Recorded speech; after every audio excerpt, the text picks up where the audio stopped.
¿Qué tal, Carla? ¿Cómo te va? Buen día. Sí, uno es una percepción que tiene quienes estamos trabajando, estamos circulando en la ciudad y que la verdad vemos un movimiento de personas mucho mayor a lo que uno podría decir de una cuarentena prácticamente total, 38 comunas, cerca de 6 millones y medio de personas que están sometidas a este confinamiento. Vamos a conversar de aquello, cómo ha funcionado esto también en cifras del transporte, junto a Carlos Melo, académico de la Universidad San Sebastián, también ex subsecretario de Transporte, Carlos, con una demanda que ciertas semanas, últimas dos, me atrevería a decir, se ha visto con mayor afluencia de personas el transporte público.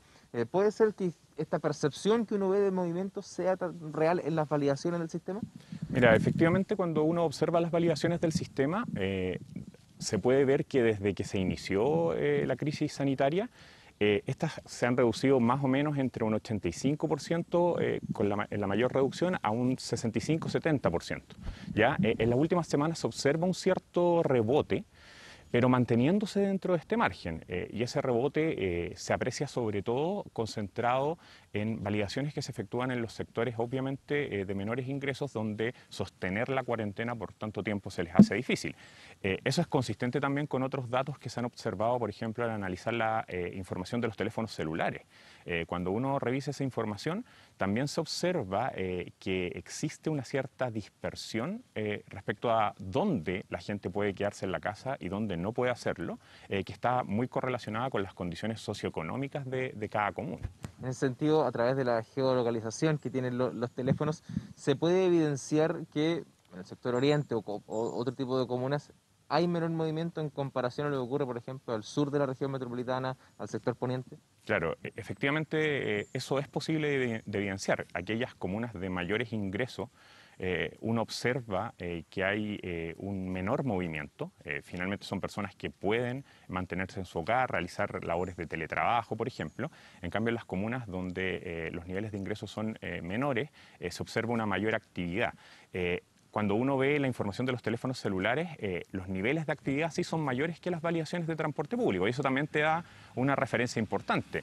En general, las personas de mayores ingresos utilizan el automóvil, por ejemplo, como alternativa para moverse, y uno ahí observa que las caídas no son del 85 al 65%, sino que en los extremos llegan a 60% en la movilidad en general.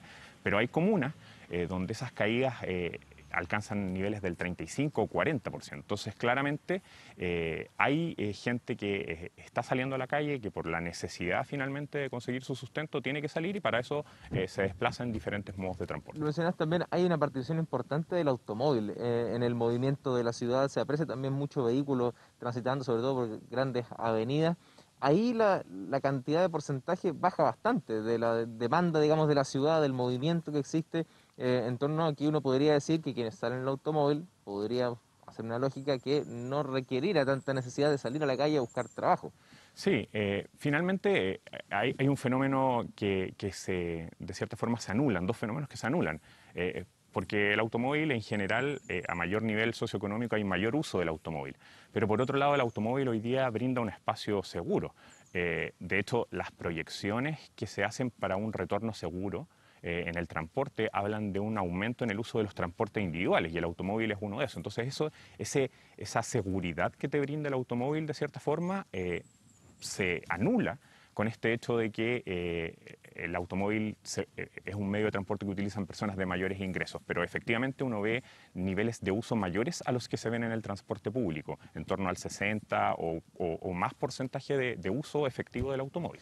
Yendo a la seguridad del transporte, ¿no? De quienes hoy necesitan salir a la calle por razones laborales, por razones económicas, un transporte que funciona con una flota de temporada de verano un poco más reforzada, 5.000 buses. ¿Se hace necesario aumentar esa flota para darle finalmente el espacio a las personas que hoy necesitan salir a la calle?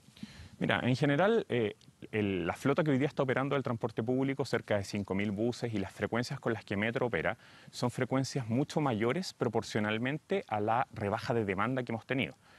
No hay una rebaja de la oferta del 80% o del 70%, la rebaja es apenas un 20%, es una rebaja bastante acotada. Y eso habla de que se ha hecho un esfuerzo porque el sistema se mantenga funcionando en las condiciones más normales posibles para tratar de brindar estos espacios de transporte seguro a las personas en los diferentes modos de transporte público. Sin embargo, si esto lo proyectamos hacia el futuro, hacia un retorno más intenso de las actividades, claramente en las horas punta el sistema no está en condiciones de brindar un espacio de seguridad tratando de respetar 1 metro cuadrado por pasajero o medidas similares. Entonces, pero en ese plazo es difícil aumentar la flota. Ya las flotas en general, para generar aumento en las flotas de buses o en las flotas de metro, pueden pasar años entre que tú mandas a hacer flota y esa flota está incorporada al sistema. Entonces, tenemos que pensar desde ya formas para adaptarnos a ese nuevo escenario y buscar otras alternativas que ojalá sean seguras para las personas, pero que también no agraven otros problemas que tenemos como la congestión o como la contaminación. Carlos, muchas gracias por acompañarnos esta mañana con el movimiento, ¿no?, que tiene la ciudad, Carla, estas validaciones que han ido en aumento en el transporte público en las últimas 2 semanas, mayor demanda de movilidad, entendiendo que hay una cuarentena de por medio, pero también hay condiciones que obligan a muchos a salir a la calle y eso se ha visto evidenciado también en el uso y la demanda del transporte público. Sí, cuando es por necesidad uno lo entiende, cuando es por falta de conciencia, la verdad es que no, el llamado es a no relajarse, porque también estamos viviendo el momento más exigente y se vienen semanas súper complejas. Muchas gracias al entrevistado, gracias a ti también, Dani, que tengan un buen día.